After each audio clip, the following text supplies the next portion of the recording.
Hello guys! In this video I'm going to show you how to check account information on the Hello Kitty Friends application.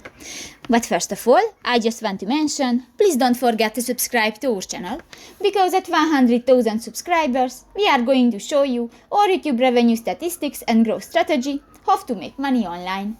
So let's jump into it. First of all, open the application on your device. This will take 5 minutes when the application is uploading, so just wait 5 minutes. Click to the start button and you can find a tip. Now go to the settings icon at the upper right corner of the screen and you can find the account info under the language button.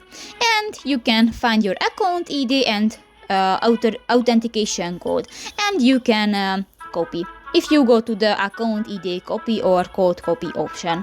So that's pretty much it for this video guys. See you in the next one. Bye bye.